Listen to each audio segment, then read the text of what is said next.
तो आज हम करेंगे कंज्यूमर बिहेवियर चैप्टर। इसका जो है कुछ चीज़ें हम पढ़ चुके हैं, जैसे कि इंडिफरेंस कर्व क्या है, बजट लाइन क्या है, बजट सेट क्या है, मोनोटोनिक प्रेफरेंसेस क्या है। आज आगे पढ़ेंगे हम प्रॉपर्टीज़ ऑफ इंडिफरेंस कर्व।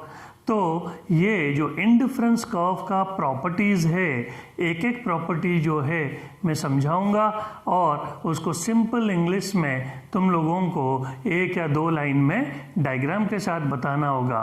तो पहला प्रॉपर्टी जो है वो क्या है, इंडिफरेंस कर्व जो है हम अभी बना चुके हैं और पता है सबको इंडिफरेंस कर्व जो है ऐसे होता है, ये है इंडिफरेंस कर्व। तो यही है इसका प्रॉपर्टी। क्या दिख रहा है, जो दिख रहा है वो लिख देंगे कि इंडिफरेंस कर्व स्लोप डाउनवर्ड। तो पहला प्रॉपर्टी जो है वो ये है, indifference curve slope downward from left to right. अब क्यों ऐसा क्यों होता है वो हम समझेंगे। तो जैसे कि ये जो इंडिफरेंस कर्व, अगर मुझे कोई पूछेगा कि भाई मैं अगर आपके जगह पे क्लास 11 पे होता, टीचर आके मुझे बोलता कि इंडिफरेंस कर्व ऐसे होता है, ऐसे क्यों होता है, तो मैं क्या बताता, मैं उन्हें बताता सर बहुत सिंपल है, क्योंकि ऐसा नहीं होता, क्योंकि ये ऐसा नहीं होता, क्योंकि ये ऐसा नहीं होता। तो बच्चा क्या सर ये ऐसे ही होता है। तो अब इसमें जो है अगर मैं ऐसे बोलूँगा तो टीचर मुझे बुलाएंगे पास और चांटा नहीं मारेंगे। क्यों? क्योंकि इसका आंसर भी यही है। अब बस समझाना है, मैं तो बदमाशी में बता दिया था कि ऐसे नहीं होता, ऐसे नहीं होता, ऐसे नहीं होता, तो ऐसे होता है। लेकिन अब हम इसको जो है बताएंगे ऐसा क्यों नहीं होता। तो पहला चीज़ मैं जो डेफिनेशन बताया था इंडिफरेंस कर्व का, इसमें दो एस्पेक्ट था। पहला एस्पेक्ट ये था, any combination on the same indifference curve will give same level of satisfaction. मतलब एक इंडिफरेंस कर्व में जो भी कॉम्बिनेशन होगा, ए हो या बी हो या सी हो, whatever, they give same level of satisfaction. खुशी उतना ही मिलेगा।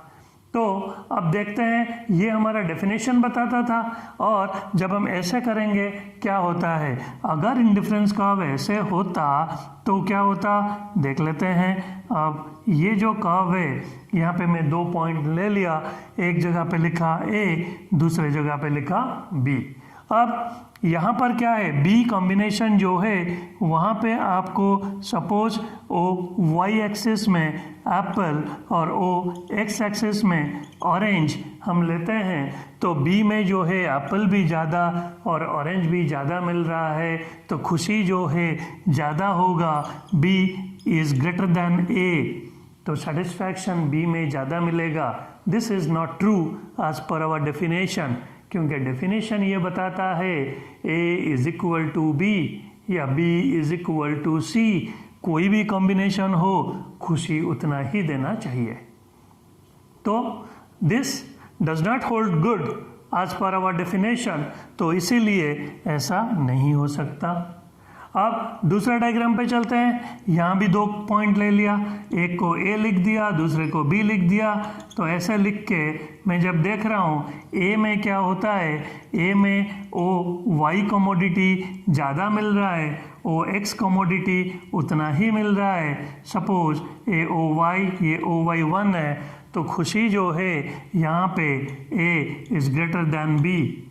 हम इसको दोनों जगह नीचे वाले को यहाँ पे बी कर देते हैं, ताकि सब जगह हम जो है ए बी करके सेम चीज़ लिख देंगे कि B is greater than A, तो ऊपर वाला बी नीचे वाला ए।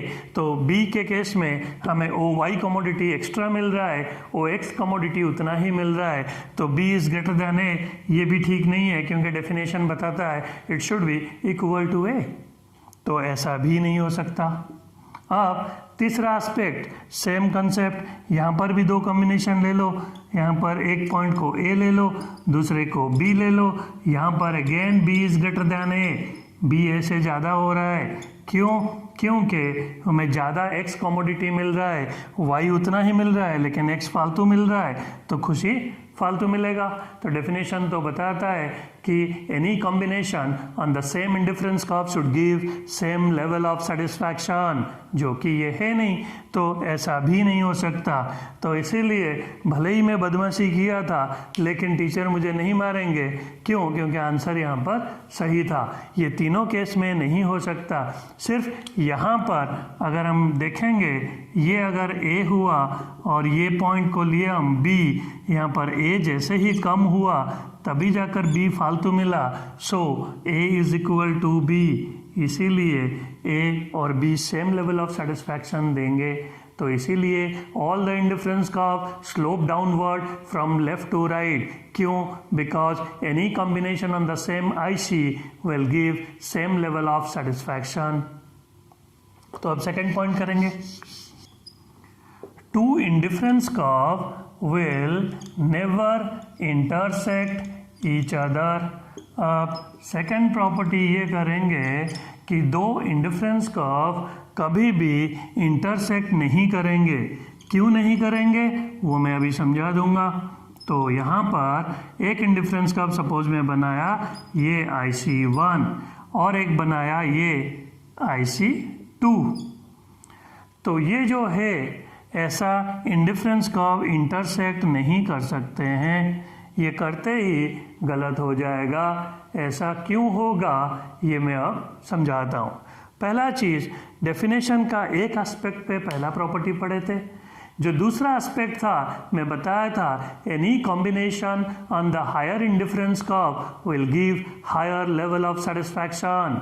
मतलब जो हायर इंडिफरेंस कर्व है ये हम डिस्कस कर चुके हैं, जो पिछले वीडियोस हैं उसमें जाके देख सकते हो। ये IC1 है, ये IC2 है। तो अगर IC1 में हम ऐसे लेते हैं, जितना खुशी मिलेगा IC2 में ज़्यादा मिलेगा। क्यों? क्योंकि तुम्हें दोनों कमोडिटी ज़्यादा मिल रहा है।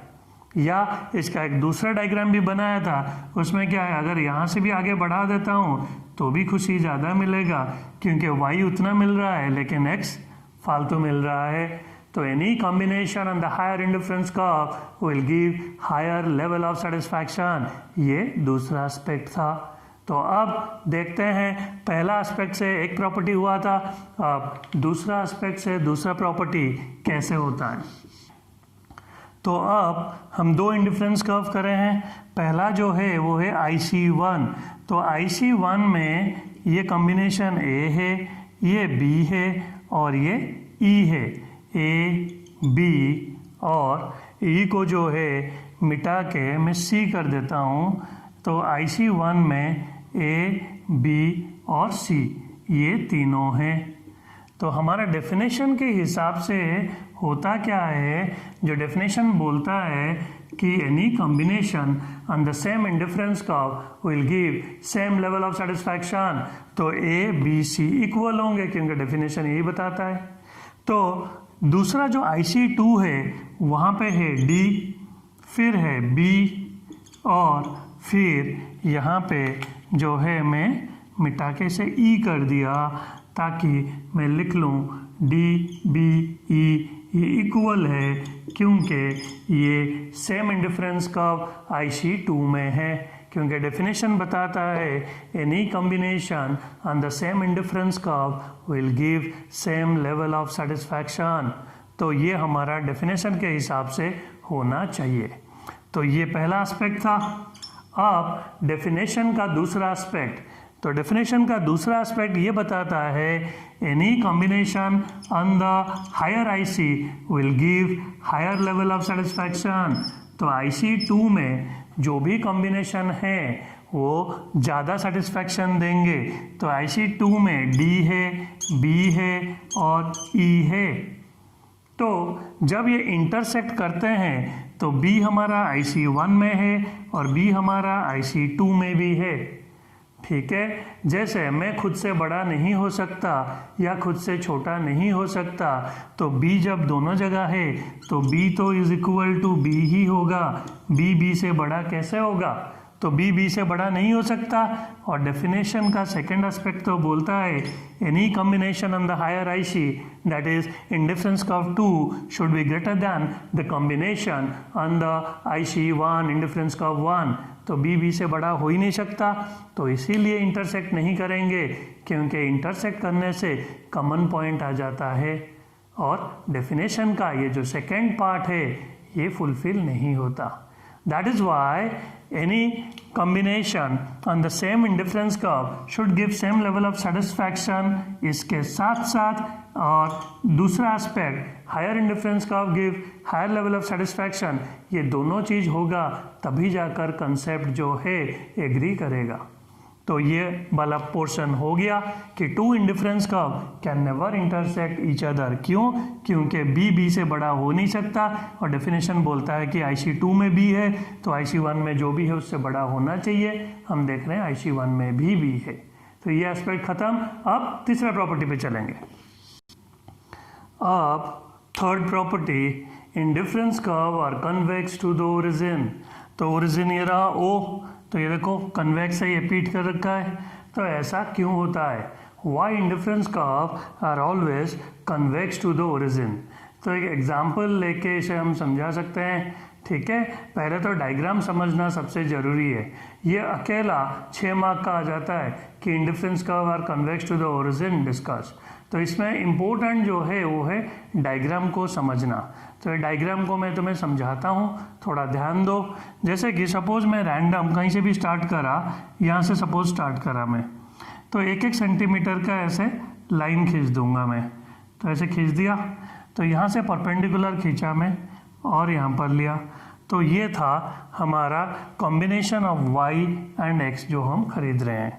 तो फिर दूसरा 1 सेंटीमीटर से खींचा, फिर यहाँ पे ज्वाइन किया, फिर तीसरा से खींचा, फिर यहाँ पे ज्वाइन किया, फिर चौथा से खींचा, फिर यहाँ पे ज्वाइन किया। तो इतना करने के बाद अब हम देखते हैं कि इंडिफरेंस कर्व जो है ये कन्वेक्स टू द ओरिजिन क्यों है। क्यों? क्योंकि ये डायग्राम में ध्यान से देखो, ये जो वर्टिकल लाइन है ये लाइन क्या बताता है? ये बताता है सपोज इतना y, सपोज यहाँ पे 7 एप्पल छोड़ोगे, ये एप्पल ले लेते हैं और ये ऑरेंज ले लेते हैं, ठीक है। सपोज ये 4, 5, 6, 7, 8 सो ऑन, ये 1, 2, 3 ऐसे था। तो इसका मतलब 7 एप्पल छोड़ने से 1 एक्स्ट्रा ऑरेंज मिल रहा है पहला सिचुएशन में, जब हम यहाँ से यहाँ पे मूव कर रहे हैं। जब यहाँ से यहाँ पे मूव कर रहे हैं, फिर से क्या हुआ, 1 सेंटीमीटर है तो फिर से 1 ऑरेंज मिल रहा है। और एप्पल कितना छोड़ रहे हैं यहाँ पे, ये देखो, ये जो लाइन है यहाँ पर इतना बड़ा था अब छोटा हो गया, मतलब 7 से कम 3 एप्पल छोड़ेंगे 1 ऑरेंज के लिए।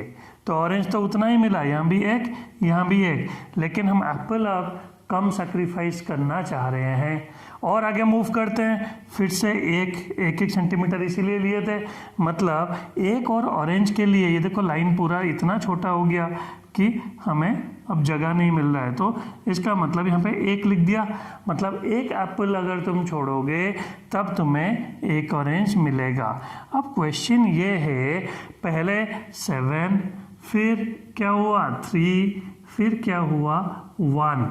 तो क्या हुआ, कंज्यूमर जो है ये एप्पल को छोड़ना नहीं चाहता, 7 से हो गया 3 से हो गया 1, ऑरेंज उसको 1 मिल रहा है। ये ऐसे क्यों हो रहा है?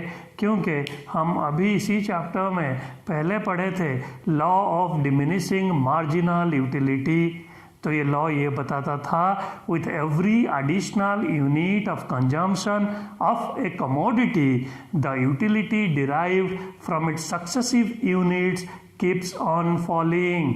तो जो एक्स्ट्रा तुम खा रहे हो, ऑरेंज जो एक्स्ट्रा मिल रहा है, उससे जो यूटिलिटी ऑरेंज का जो है कम होता जा रहा है, खुशी कम होता जा रहा है, इसलिए एप्पल छोड़ने को मन नहीं कर रहा है। पहले तो 7 भी छोड़ दिए थे 1 ऑरेंज के लिए, लेकिन ऑरेंज से इंटरेस्ट कम हो रहा है, तो अगला ऑरेंज के लिए तुम 3 छोड़ने के लिए माने। क्यों? क्योंकि यूटिलिटी डिक्रीज कर रहा है, law of diminishing marginal utility के कारण। फिर और 1 के लिए, क्योंकि खा के इंटरेस्ट तुम्हारा 0 फिर नेगेटिव की तरफ चला जाएगा। तो इसीलिए ये जो rate at which we are substituting apple to obtain an extra unit of orange keeps on diminishing. keeps on decreasing. तो ये convex to the origin इसलिए है due to law of diminishing marginal rate of substitution. The rate at which we are substituting apple for orange keeps on diminishing, declining या decreasing, जो मर्जी बोलो. तो अब ये कन्वेक्स क्यों है? क्योंकि हम ये जो सैक्रिफाइस कर रहे थे, द वर्टिकल लाइन, जब डायग्राम एक्सप्लेन करोगे या बताओगे, the vertical line keeps on decreasing while the horizontal line, ये है horizontal line, it remains the same. सब जगह तो 1 सेंटीमीटर लिए थे, तो horizontal line remains the same while the vertical line keeps on decreasing, which states that the consumer is willing to sacrifice less and less of commodity Y to obtain an additional unit of commodity X. That is why indifference curve are convex to the origin. इसीलिए ये convex होते हैं. तो हमारा 3 properties ख़त्म. Book में इतना दिया है. कभी कभी डेफिनेशन का जो सेकेंड एस्पेक्ट है उसे किसी बुक में चौथा प्रॉपर्टी बना के लिख दिए हैं कि any combination on the higher indifference curve will give higher level of satisfaction. ये हम पहले से पढ़ चुके हैं. तो हमारा प्रॉपर्टीज़ ख़त्म. 6 मार्कर एक क्वेश्चन आता है, या तो ये पूछेंगे why does convex to the origin, diagram करके एक्सप्लेन करना होगा, या प्रॉपर्टीज़ ऑफ इंडिफरेंस कर्व आएगा 6 मार्क का. तो फिर तो इजी हो जाएगा. फिर थोड़ा थोड़ा तीनों पॉइंट में कुछ लिख दो तो मैं मिल जाएगा 6 मार्क. तो आज के लिए इतना ही, क्योंकि वीडियो लंबा हो गया. हम नेक्स्ट क्लास में जो है कंज्यूमर इक्विलिब्रियम करके इस चैप्टर को ख़त्म करने के लिए कोशिश करेंगे. तो अगर वीडियो पसंद आया तो सब्सक्राइब, लाइक और कमेंट के साथ आप लोग शेयर भी करना, ताकि जल्दी से जल्दी ज़्यादा से ज़्यादा बच्चों तक ये पहुँचे और सबका मदद हो सके. Thank you.